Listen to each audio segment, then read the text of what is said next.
Guten Morgen.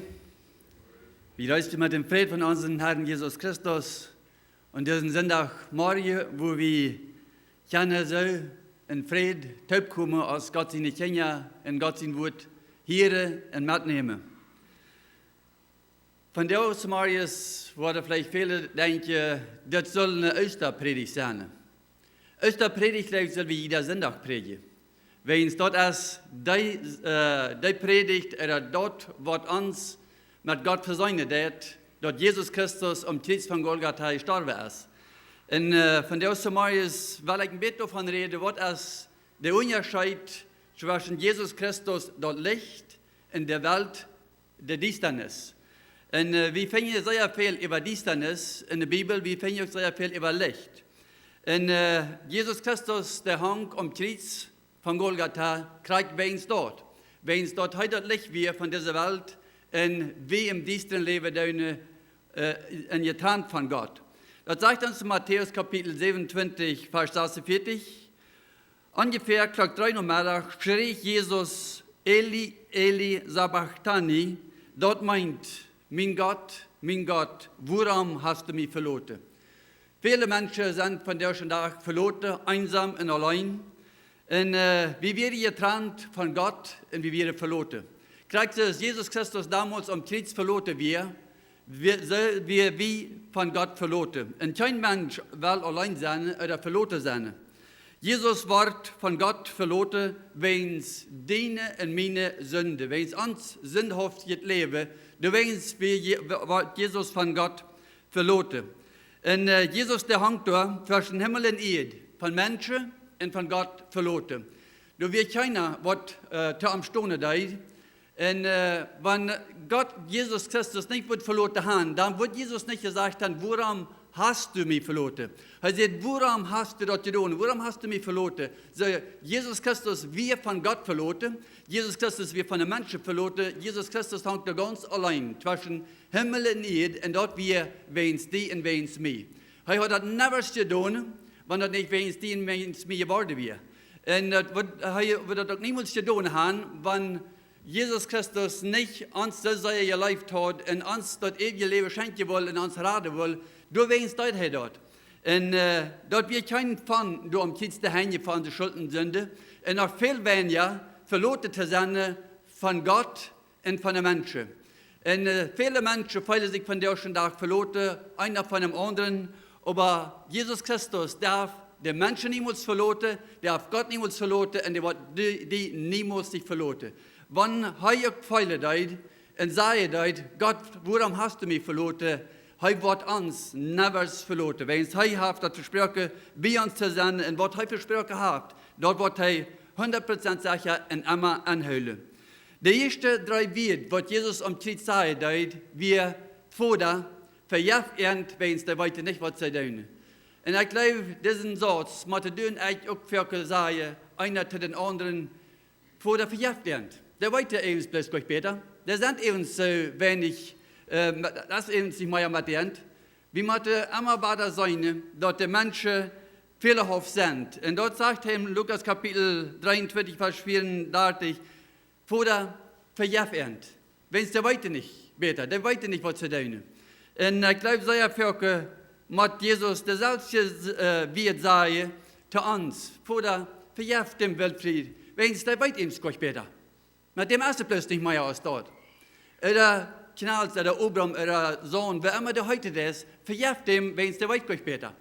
Und Jesus Christus, euer Hei gekreuzigt ward, ging in Jerusalem nennen, und dann schrie die ganze Versammlung, die ganze Menschen, viele Menschen gingen vorab, viele kamen heran und schrien, Hosianna, gelobt so als die, was du kommen wird in dem Herrn sie Namen. Sie lobten und preisten dem König, was dann ankommen wird in Jerusalem. Und ein paar Wegloter, dann schrien sie, kreuzigt dem. Da wird es als Menschen. Da wird es als Volk, was das tut. Und einmal war das ja wie seine behostig Menschen andere kennen. Aber dort jetzt von der Tag, von der nicht nur dort wie für andere Sachen schlachten, sondern dort wir uns für andere Sachen gönnen. Dort wie durch gehen, wo Jesus Christus ist und dort wie dort wurde verteidigen, vertreten, was Jesus Christus damals deut. Jesus identifiziert sich mit der Distanz. Und da steht geschrieben, dort aus Jesus Christus am Kreuz hingedeiht, dann war dort 3 Stunden, wie dort über dem ganzen Land, über der ganzen Erde, wie dort Dienstag. Viele Menschen haben die Rutschschluss, da war wieder plus möglich. Der Stirndieter, der hat gesagt, wieder möglich, da dort 3 Stunden Dienstag wir. Wenn wir zum Beispiel abstunden, dann rechnen wir mit der Tag, was ich sehe. Oder wenn dort wird 12 Uhr mittags sein und dort wir immer noch nicht Sonne schien, wie würde uns anfangen zu grülen, wie würde uns anfangen zu ängsten, was soll das? Dort ist dort 12 Uhr mittags, das ist immer noch Dienstag. Das ist 12 Uhr mittags, das ist immer noch Dienstag. Wie würde ich leben, das ist eins, was ist ganz anormal. Und so wie das damals auch. Die Distanz ist ein Vergleich mit der Sünde. Die Sünde herrscht über die ganze Welt damals und von der ersten Tag nach Krieg so. Das sagt uns in Epheser Kapitel 6, Vers 12, wenn wir haben nicht jeden Fleisch und Blut kämpfen, aber jeden Gewaltige und Weise Gäste von der Himmelswelt und mit Gewaltige und Herrschaften von dem Dienstren, was über die Welt herrscht. So wir heute, mit was wir zu kämpfen haben, und jeden Wort wir zu kämpfen haben. Wir haben nicht mit Blut und Fleisch zu kämpfen, wir haben nicht mit diesem Mensch oder mit dem Mensch zu kämpfen, sondern wir haben mit Gewaltige und Macht zu kämpfen, was in dieser düsteren Welt herrschen dürfen. Und jeden Tag muss wir abstunden, jeden Tag muss wir fährten. Fährten muss wir aus Söder anders, aus mit Gott oder ohne Gott. Und Fährt haben wir immer. Wann wir fährten dürfen, warum würden wir dann nicht auf das fährten, wo der Sieger ist, wo der Gewinner ist, dort ist Jesus Christus. Und Jesus Christus wird uns immer weiter den Sieg geben, wenn wir um eine Frau dürfen. Wir auch nicht den Mensch zu den Feind, dort ist nicht der Mensch, der Teufel ist der Feind, gegen den wir zu kämpfen haben. Und der Feind ist so viel schwacher als Jesus Christus, als Gott. Dort sagt uns in der Bibel, am Endgericht, da wird Gott dem Teufel mit seinem Hoch, mit seinem Püste, wird er dem vernichten. So viel schwacher ist der Feind, als Gott ist. Und weil ich habe so viel gehört, dass manche sagen, der Teufel ist so sehr stark, er kommt bloß nicht. Er kommt bloß nicht gewinnen, wenn es der Feind ist so stark. Ja, wenn wir den Feind stark merken wollen, klar ist der Feind stark, aber wenn wir Jesus Christus und den Gott stark merken wollen, Gott ist viel mächtiger und viel stärker als der Feind ist. Bloß wir müssen uns auf seine Seite stellen und wir müssen uns von ihm führen und leiden lassen, dann sind wir Sieger und dann können wir gewinnen gegen den Feind. Die Sünde bringt die Distanz im Leben an. Und je mehr wir im Diensten leben, je mehr fliehen wir gegen verschiedenste Sachen gehen und wir kommen immer weiter zu Fall. Jesus Christus, das Licht von dieser Welt, scheint für die, die im Diensten leben, deine oder deine. Das sagt uns in Kolosser Kapitel 1, Vers 13, der Herr hat uns aus der Gewalt von der düsteren Macht rückgerat und hat uns gesagt, und dort Reich von seinen Leben sehen Jesus Christus. Halleluja. Jesus Christus hat uns rückgerat von der düsteren Macht. So, wir sind nicht mehr in der düsteren Macht, wir sind nicht in der Area gewollt oder in der Area gewollt, wir sind freigesagt worden, wir sind rückgeführt worden, rückgeführt in sein Recht nennen. So, wir sind von einem Recht übergegangen zum anderen Recht. Wir sind vom Recht, vom Feind, von der Distanz rückgegangen und sind nennen gegangen in das Recht, wo das Licht banner ist, wo Jesus Christus ist. Dort ist der große Unterschied zwischen den einen Weg und den anderen Weg. Entweder für Gott oder gegen Gott. Mose sagt in 2. Mose Kapitel 33, Vers 15, Mose sagt, Gott, wenn du nicht mit uns gehen darfst, ich gehe nicht einen Schritt von hier wieder. So, Mose rechnet mit Gott. Er sagt, Gott, wenn du mit mir gehst, dann gehe ich. Aber wenn du nicht mitkommen darfst, ich gehe nicht einen Schritt. Und dort soll wir als Christen uns immer weiter von Gott wiesen und führen und leiden lassen. Wünsch sein Weg ist für uns. Was du haben, was ich tun soll. Wo kann ich vorwärts kommen? Dort Kreuz bringt uns nur Jesus Christus. Und durch den Kreuz, durch dort, was Jesus Christus am Kreuz getan hat für uns, dadurch können wir Versöhnung kriegen mit Gott und wir können dort ewige Leben haben. Dem Teufel, sein Recht, seine Macht, der ist gebrochen.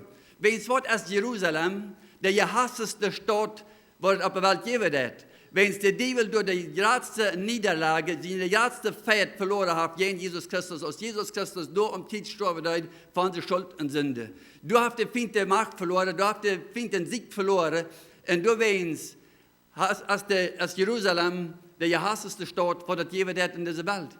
Worum streitet sich und kabelt sich die ganze Welt um Jerusalem? Wenn es wird streitet, dass sich rein alle über Israel, der soll das Land aufgeben, der soll dort Land aufgeben, der soll das halb Jerusalem aufgeben, der soll aufgeben. Immer wieder und immer wieder aufgeben. Gott hat das Volk Israel das Land gegeben und dort gehört sonst kein als das Volk Israel. Und du in das Volk, als Jesus Christus geboren, du hast für gelebt, du hast hier gestorben, du hast hier abgestanden vom Tod und Jesus Christus hat uns den Sieg gegeben, dadurch, dass er sein Leben handgegeben hat für uns. Jesus Christus ist immer der Sieger. Jesus gewinnt immer. Und wir können uns darauf verlassen, dass Jesus Christus gewinnen wird. Er sagt, Gott, warum hast du mich verloren? Und Jesus Christus, wie immer, und verkommt. Er war immer der Sieger, er gewann immer. Und als Jesus Christus 12 Jahre alt war, dann kam er nach Jerusalem mit seinem Mama und Papa. Und als seine Mama und Papa hier ein Haus gehen wollen, er bleibt im Tempel. Jesus Christus bleibt da, wo sein Vater sein Haus war. Seine Eltern gehen einen ganzen Tag und sie sagen, Jesus nicht. Und Jesus, der bleibt da und sie dachten, Jesus wird mit seinen Freunden oder mit dem Freundschaft verabgerannt. Und jeden Abend dann fangen sie an zu fragen, hat Jesus für sein? No. Hast du dem sein? No. Hat jedem sein? No, Hand nicht. Keiner weiß, wo Jesus geblieben wird. Sie gingen rein in Jerusalem und sagten 3 Tage nach Jesus Christus, nach ihren sehen, der wir wach. Und schließlich endlich kommen sie zum Tempel und finden Jesus da mit den Hohepriester und Schriftgelehrten und den Frauenstahlen eine Antwort geben.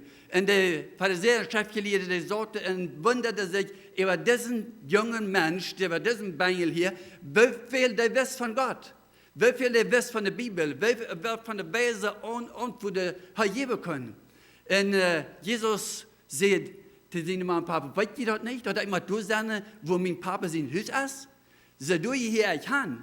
Viele würden vielleicht glauben, no, Jesus wäre angehorsam gewesen. Jesus wäre nicht angehorsam. Jesus hat niemals eine Sünde getan. Er wäre immer treu und immer gerecht. Und er deut immer dort, wo für Gott gerecht wird. Jesus muss warten von 12 Jahren bis 30 Jahren, weil wir sehr wenig über Jesus. Das ist eine lange stille Zeit von zwischen 12 Jahren und 30 Jahren, als Jesus Christus mit seiner Arbeit angefangen hat, als Messias zu arbeiten. Und da wird eine lange Zeit, wo er still ist, wo er wartet. Wir wissen von Paulus, als Paulus sich bekehrt hat, weil Paulus anfängt zu arbeiten, da vergingen uns ungefähr 14 Jahre. 14 Jahre von Paulus im Leben, als endlich nichts davon zu hören. Was passiert ist, was er in diesen 14 Jahren getan hat, weiß ich nicht, aber er muss warten. Wenn Gott uns die Raupe hat, am Deine, da kann sein, dass von der ist, da kann sein, dass am 10 Jahr ist, da kann sein, dass am 20 Jahr ist. Wenn Gott gesagt hat, wenn Gott geredet hat, dann ist das so. Wir können dort niemals sich von der Kurt raufwaschen, wann Gott uns was gesagt hat. Als Jesus die 5000 Menschen speisen hat, dann weiß er seine Macht, er weiß seine Kraft. Er hat die Menschen gelehrt. 3 Tage, und nun sollen die Menschen in Haus gehen. Er sagte seine Jünger, seine Gott holt mal Brot und Fisch, weil wir das noch zu essen geben. Hey, sie Petrus, weißt du nicht, dass wir in der Wildnis sind? Weißt du nicht, dass hier rennt kein Superstore ist, wo du was kaufen kannst, kein Food Basics? Weißt du nicht, dass hier rennt ein Stück Jagd in der sie gehen? Hey, sagt anders zu dem, weißt du was? Ich habe hier 2 Fisch und ich habe 5 Brot. Aber was sagt Gott, 2 Fisch und 5 Brot, dass wir für einen seinen Snack tun, mit Taschen eten, während sie durch wären. Oh, sagt Jesus, bring doch mal her. Und sie brachte dort Jesus und Jesus, der hilft dort nach Hause und dankt dafür und lobt und preist Gott. Und sie fangen an, ütterdeilen, die Menschen, die waren da alle satt. Und sie sammeln nachher nach 12 Jahren voll taub, so viel wie du überbleiben. Jesus Christus hat die Macht und Autorität über alles. Als Jesus Christus dann das Volk verabschiedet hat, dann sagt er zu den Jüngern, so, nicht weil wir nach der anderen Kant fahren, nach der anderen Kant vom See, und sie wären auf der Weg, und das ist ein großer Sturm hier gewesen, und Jesus Christus, der schlägt im Boot, und diese Jünger, die fangen an, zu Angst zu kriegen, zu schreien, zu dönen, und schließlich endlich wagte sie Jesus ab, erst jetzt reinkriegen, denn wenn wir rennen, alle haben Zeit für Suppe. Jesus hat gesagt, Wir waren immer vorne oder an der Kant. Jesus hat euch gesagt, wir waren bei der Mann, sei vorne nur für Süppe. Jesus Christus wäre nicht gekommen, um eine Lechte für Süppe. Jesus Christus wäre gekommen, um am Kreuz für uns zu sterben. Dort wir seine Mission, dort wir, wenn ihr das Wort habt, dass ihr wir. Und der Jäger hatte Angst und der schrie. Und Jesus, der stand ab und sagte, das Meer soll ruhig werden. Und das war ganz ruhig. Das war rein ganz still. Keine Wale, nichts wieder mehr. Und der Jäger, der guckte einen an, wer ist das Mensch? Mit wem haben wir das hier zu tun? Sogar Wind und Wale und Bader, ihr hört ihm? Wer ist das? Und Jesus sagte ihm, Jäger, wo ist Ihr Glaube geblieben? Warum hat ihr so einen kleinen Glaube? Jesus hat erstmal Frieden merken und dann Glaube storchen. Jesus Christus, der wird uns erst in Frieden bringen mit Gott, der merkt Frieden zwischen uns und Gott, und dann merkt er unseren Glaube storchen und storchen und storchen und dieper. Immer dieper und immer faster und Dort ist, was Jesus Christus deut. Viele Menschen leben von der schon Tag in der Dienstnis und trauen sich, wenn es Wort sieht, ob diese Welt überhaupt geboren. Ohne Jesus gehen wir im Dienst drin. Mit Jesus Christus gehen wir im Licht. In Jesus Christus ist das Licht, und er will 100 Wiesale in Licht sein. Der Mensch fragt sich, was soll ich auf dieser Welt tun? Wenn es Wort sieht, habt geboren. Warum sehe ich hier? Und Jesus Christus hat für uns eine Antwort, wenn es Wort wir hier sind. Das sagt uns in Jesaja Kapitel 57, Vers 20 und 21, sagt Gott, der Gottlose, der sind Kreuze aus der Wale auf dem Meer, der kommen niemals zurück. Wenn du an der Kant Wutterstone ist, der Wale, der kommen immer weiter, und immer weiter, und immer weiter, der bleibt niemals sich ruhig. Aber Jesus Christus, aus dem sei ruhig, merke ich, dass wir ganz ruhig und ganz still. Wenn wir in Jesus Christus kommen, dann kommen wir zurück, dann werden wir ruhig. Dann hat einmal dann feilen wir uns geloten, wir feilen uns aus, wenn der greite Los hat ab uns Bammle, da wir schieren nicht die Tasse können. Mit einmal dann, als der war, da sperrt sich dann selbst, wenn einer Messkalt in der Lauf hat, nicht so? Zuerst das, wenn wir mit Jesus Christus gehen. Zuerst das, wenn Jesus Christus uns alle Last, alle Schulden, alles wahrgenommen hat, wir sind frei von Schuld und Sünde. Dort ist ein leichtes Leben. Und dort ist ein Leben, das sperrt sich so aus, wenn einer sagt, dort erhebt gar nicht verdient ist. Das sperrt sich so aus, wenn einer träumt hat. Also wenn gar nicht ein wirklich ist. Hast du mal geträumt danach und du denkst dir, wann das dann wenigstens ein Traum, wie man dort plötzlich wirklich wird? Oder hast du mal geträumt, wenn du geträumt hast und du denkst, wann das doch so wird? Wann das doch wird es dort sein? Und so ist das, wenn wir abweichen vom ewigen Tod in Ebergonen um ewigen Leben. Das ist ein Abweichen, das sperrt sich so aus, wenn wir träumen. Und wir kennen dort nicht mehr wie Pfote, wie wunderbar das ist, wie schön das ist, ohne Schuld und ohne Sünde zu sein. Die Sünde merkt der Mensch, dort die verschiedenste sehr schlechte beide Sachen tät. Und wie mit Sünde und Schuld belohnt sind, Jesus sagt, ich will ihn dir aufnehmen. Jesus sagt, ich sehe für diese Schuld und für diese Sünde sie gestorben, ich will ihn dir wegnehmen, ich will ihn freimachen davon.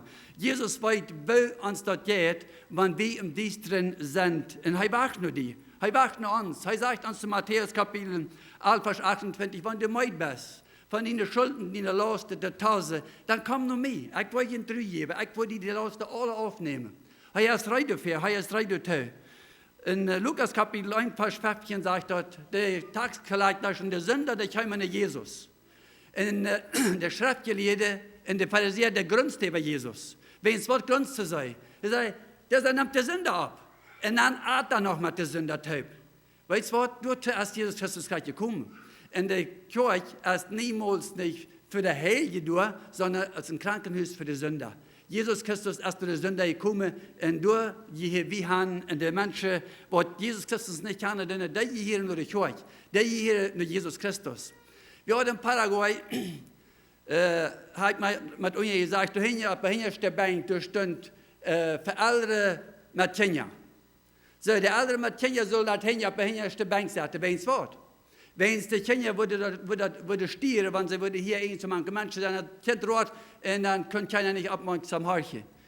Weißt du, sehr viele Menschen, die hören nicht, ich selbst in Schlupe. Da hat er gedacht, ganz sonst vor. Der denkt ja nicht mal an das, was gepredigt wird. Aber ich sehe immer weiter, der hinterste Bänke da, der sind für die Sünder. Wenn es der Sünder, der wird nicht von da in eine Fähre kommen, die der erste Bank dort sagte, der hockt da hin, so halb kram, halb verstärkt, was einem keiner sein soll. Aber wenn Jesus Christus dann ist schon hart ankommen hat, kann jeder Americo Cardoso, der ist hier mal in Santa Joas, aus du nach Choi hat die mal Natur han. Edgar Americo Cardoso war ein sehr verlorener Mensch. Voll Drogen, voll Alkohol, ein elender Horbart ab eine halbe Schulter, Hollenreihe, hat er Haar. Das sagt man ja noch glatt aus einem lebenden Mensch. So, er sagt, ich habe hinterste Bank toll, besopen und verdrags. Und aus der Prediger ist abfordert, wenn eins von der so ist, Jesus will annehmen, der soll eine Fähre kommen. Das Mensch, der steht doch ab und der legt mit Fähre und sagt, ich will. Und der behielt sich gleich den Ohren und der wirst rein alles, was der Prediger gesagt hat, besopen und verdrags. Und als der Prediger mit am Reden deut, er behielt sich in der Prediger in einem Haus, er hat kein Haus, hat kein Heim, keine Eltern, nichts. Und sagte er, weißt du was, wie viel habe ich von dem Prediger gestohlen? Aber dem habe ich so viel mal Geld gestohlen und Sachen gestohlen, die verkauft um Drogenscheibe. Aber das Prediger hat Geduld mit mir. Und immer war dann, nimmt er mich frisch ab. Wenn ich wieder verloren, ich bin ein Sünder. Und er sagt, das Prediger, der kriegt es Jesus, Jesus nimmt dem Sünder ab. Voll Schuld, voll Sünde, kriegt es sich wieder. Und von der ersten Tag, als Edgar Americo ein großer Evangelist, der hat tausende Menschen nach Jesus Christus gebracht. Aber was wird passiert sein, wenn der Prediger sagt, no, der hast gestohlen von mir, fort von hier. Mit dir habe ich nicht dich zu tun, so ein Mensch wohnt bei mir nicht. Jesus Christus nimmt die Sünde ab. Jesus Christus öffnet den Taub. Und das sagt uns in Lukas Kapitel 8, 19, Vers 10, Jesus sagt, ich bin für die Kranke gekommen. Der Kranke braucht den Doktor. Ich bin für die Sünder gekommen. Als Zacchaeus nach Jesus Christus kommen und als Jesus annehmen sagt, er sagt, weißt du was, ich habe gestohlen. Ich habe gerastlich gestohlen. Und ich war viermal so viel, was ich 3 Jahre von der Menschen, was ich hier gewohnt habe, was ich bestohlen habe. Und der Halb von meinem Geld, was ich habe, das wollte ich umgeben. So, Zacchaeus, wie ein verschreiner Mensch. Kein Mensch will mit Zacchaeus was zu tun haben. Das sind 2, was für den Römer Arbeiter Tagsklagte, anstatt Geld auflopsen, mit dem will kein Mensch was zu tun haben. Aber Jesus sagt, kriegt für diesen sich gekommen. Er sagt, Zacchaeus, krieg mal schwind von diesem Baum rauf. Wenn es von der war, bei dir zu Jas kommen. Und Zacchaeus kriegt schwind vom Baum rauf. Und da sagt er, und er nimmt Jesus mit Freude ab. So, wir nehmen wir Jesus ab. Nehmen wir Jesus mit Freude ab. Aber wenn du ein Sünder kommen wird, nehmen wir den mit Freude ab.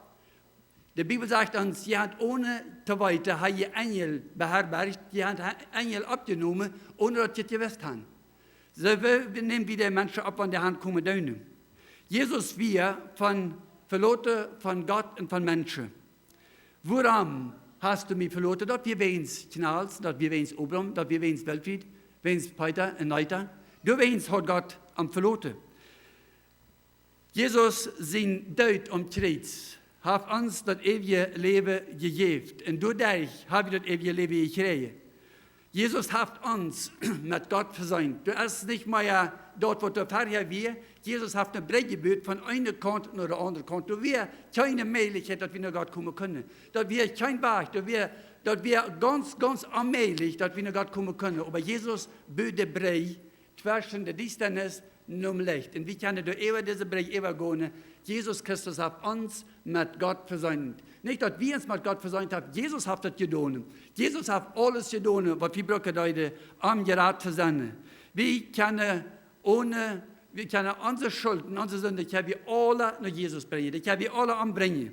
Jesus sagt, er spricht uns frei, wenn wir nach ihm kommen dürfen. Und das sagt uns in 1. Johannes Kapitel 1, Vers 9, so ist ja unsere Sünde bekannt, so ist er treu und gerecht und vergibt uns all unsere Sünde und macht uns frei von aller Schuld. Ohne Sündebekenntnis gibt es keine Sündevergebung. So ist für unsere Sünde bekannt dürfen. So ist er treu. Er ist treu und gerecht und vergibt uns all unsere Schuld, all unsere Sünde.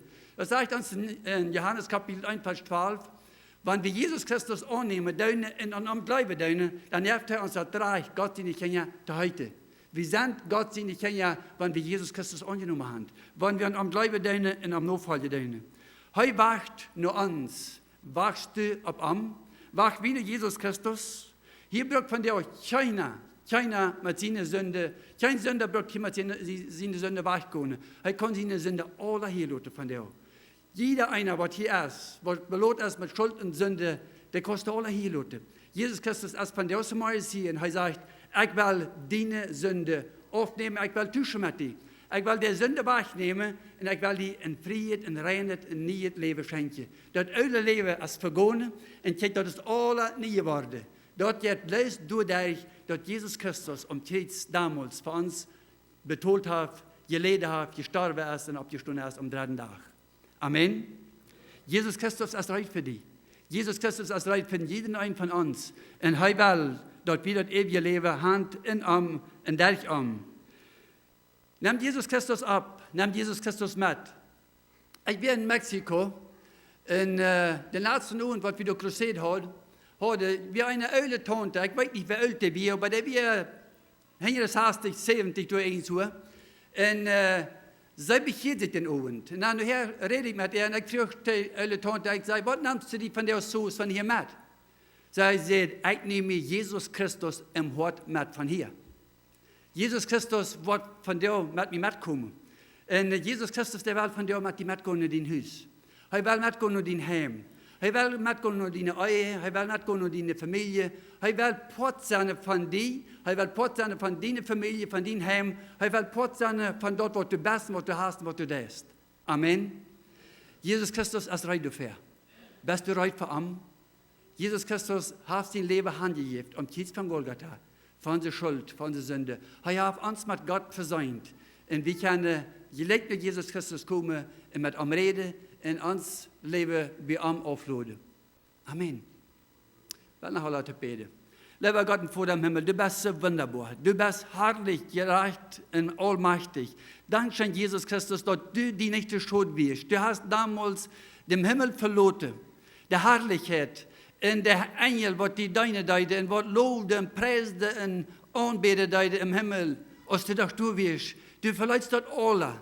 De Herrlichkeiten, dat Wunderbare, dat Herrlichste, wat het geven deide. Dat hast du alle verloren. Weens mij en weens ons arme, sündhafte Menschen.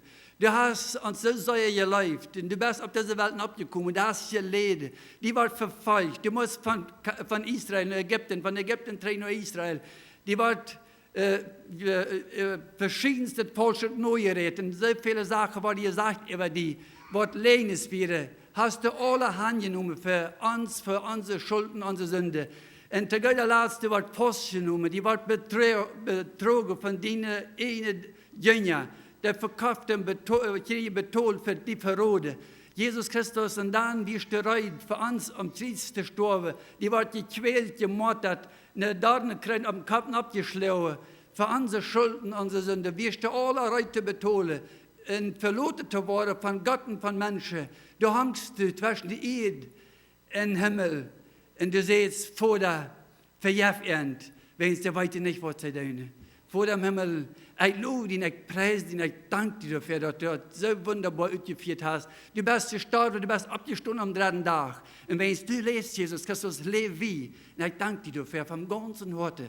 Dankeschön, Jesus, für die Rettung. Dankeschön, dass du hast Friede gemacht zwischen uns sündhaften Menschen in dem allmächtigen, heiligen Gott. Dankeschön, Jesus. In deinen heiligen Namen. Amen.